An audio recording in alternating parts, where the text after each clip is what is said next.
Hello दोस्तों, रोज की तरह आज फिर एक नई वीडियो के साथ हम आपके सामने हाजिर हो गए हैं। आज हम एक ऐसे वीडियो दिखाने वाले हैं। आपने सुना है हर इलेक्शन में राहुल गांधी जी ये बात जरूर करते हैं, तो जनगणना होनी चाहिए, हम करा के रहेंगे। इसी पर एक बहस हो रही थी एंकर संदीप चौधरी और बीजेपी के प्रवक्ता सुधांशु मित्तल और कांग्रेस के प्रवक्ता अनुपम के दरमियान। और भी दो थे, लेकिन इन्हीं के दरमियान के जो बात हुई वो हम आपको सुनाएंगे।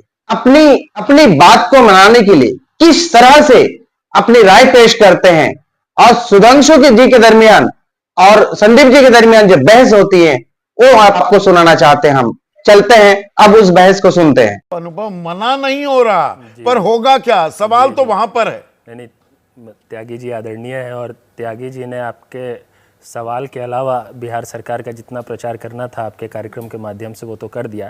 देखिए, जनगणना का जो सवाल है ये केंद्र का काम है। बिहार में जो हुआ वो सर्वेक्षण था और जनगणना केंद्र को करना है, और केंद्र में त्यागी जी की भी पार्टी है, सुधांशु जी की भी पार्टी है। और सुधांशु जी ने अभी कहा कि तो हमें टीडीपी भी है, अभी टीडीपी भी है। से बात जी करेंगे। और सुधांशु जी को मैं बहुत ध्यान से सुन रहा था। उन्होंने कहा कि हमें डॉट्स अभी कनेक्ट नहीं करने चाहिए। अब डॉट्स क्यों नहीं कनेक्ट करने चाहिए? जब तक कि अमित शाह जी खुद आके क्रोनोलॉजी ना बता दें तब तक हम खुद डॉट्स ना कनेक्ट करें। 2021 में जो जनगणना होनी थी, जो समझ वीडियो को लास्ट तक जरूर देखें ताकि वीडियो में जो बातें हो रही हैं वो समझ में आए। 2021 में कई चुनाव हुए, कई तरह की चीजें इस देश में हुई, लेकिन सिर्फ सेंसस नहीं हुआ। उस सेंसस को जब आप एक टाइमलाइन के साथ 2026 का टाइमलाइन जो निर्धारित है परिसीमन के लिए, उस हिसाब से आप कर रहे हैं, तो नेचुरली डॉट्स भी कनेक्ट करेंगे हम लोग, उसमें क्रोनोलॉजी भी देखेंगे।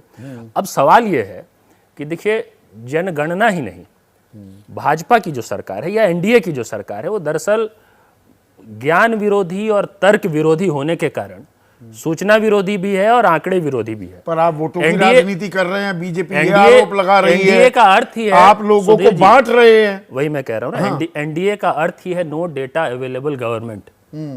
अभी से नहीं, आप देखिए 2019 में जब इनके सैंपल सर्वे ऑर्गेनाइजेशन, अगर हमारे चैनल पे नए हैं बेरोजगारी तो जरूर सब्सक्राइब कर दें। नवंबर 2018, हाँ नवंबर 2018 में 19 में तो बाद में माना उन्होंने, ठीक पहले, हाँ चुनाव के बाद माना वो डेटा ठीक था। मेरा कहने का मतलब कि 19 लोकसभा से ठीक पहले जब आया तो उसको सरकार ने अपनी ही एजेंसी की रिपोर्ट को मानने से इनकार कर दिया चुनाव तक। उसके बाद एनएसओ का डेटा आया, कंजम्पशन डेटा आया, आपको ध्यान में होगा, खपत का, जिसमें यह पता चला कि रियल टर्म्स में पहली बार इस देश में नमक और दाल की खपत कम हो गई है 50 साल में, रियल टर्म्स में। पर जब मतलब भुखमरी बढ़ रही है, गरीबी बढ़ रही है, इसको सरकार नहीं मान रही। आप पर भी तो देखिए 2010 में आपने बहुत समय दिया दोनों को। मैं एक पॉइंट बस मैं ऐड कर रहा हूं। मैं जो पॉइंट बताना चाह रहा हूं, कहना चाह रहा हूं, वो ये कि देखिए, जहां जहां आंकड़ों की बात आती है, इस सरकार ने साबित किया है कि ये तथ्य और आंकड़ों के विरोधी हैं। जब अर्थव्यवस्था नीचे गई तो इन्होंने जीडीपी का फॉर्मूला बदल दिया। कोविड के समय कितने श्रमिकों की जान गई वो आंकड़ा इनके पास नहीं है, कितने कोविड वॉरियर्स की जान गई वो आंकड़ा इनके पास नहीं है। अभी आपको वक्त मिलेगा, बीच में नहीं, ऑक्सीजन की कमी से कितने लोगों की जान गई वो आंकड़ा इनके पास नहीं है। और ये उस देश में एनडीए की सरकार ने ये काम किया है जिस देश के स्टैटिस्टिकल सिस्टम का सम्मान दशकों से पूरी दुनिया में रहा है। और इसलिए सुधीर जी इसलिए सम्मान रहा है क्योंकि संदीप है, सुधीर सॉरी। हाँ, 2010 में बाकायदा एक रेजोल्यूशन संसद में पास हुआ था कि भाई जातिगत जनगणना होनी चाहिए।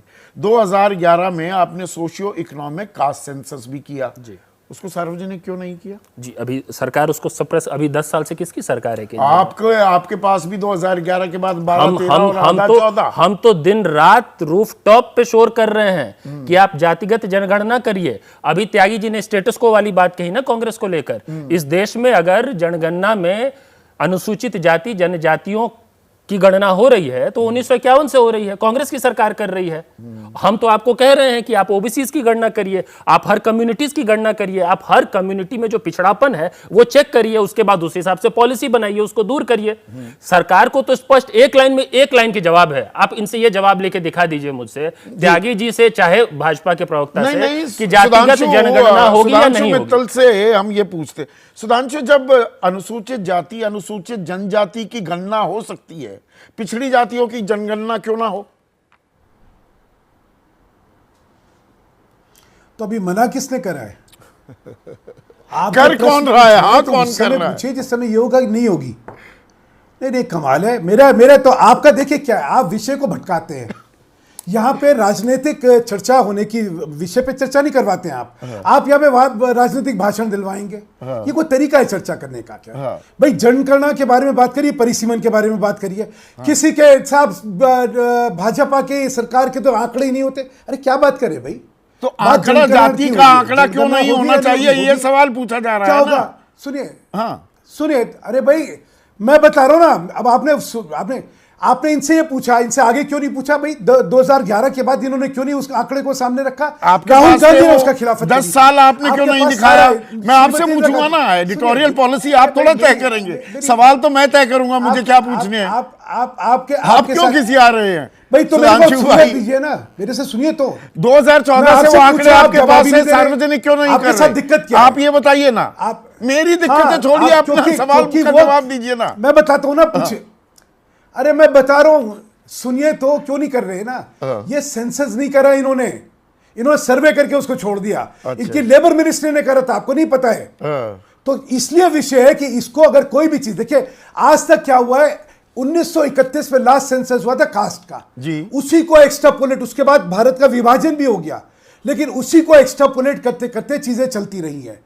अब विषय आ रहा है कि अब जो है जनगणना क्या होगी। तो मतलब आपका कहना यह है कि हमने मना नहीं किया। तो आपने सुना संदीप जी ने जिस हिसाब से सवाल किया और जवाब किस हिसाब से आया, अनुपम ने क्या जवाब दिया, सुधांशु जी ने क्या जवाब दिया, सारी बातें आपने सुना। इसके बाद भी हम आपसे एक सवाल करना चाहते हैं, क्या आप भी इस बात से राजी हैं जो जनगणना होनी चाहिए और उस हिसाब से पॉलिसी बननी चाहिए ताकि मुल्क में हर लोगों को फायदा पहुंच सके? इसी के साथ आज का वीडियो हम खत्म करते हैं, फिर मिलते हैं अगले वीडियो पे।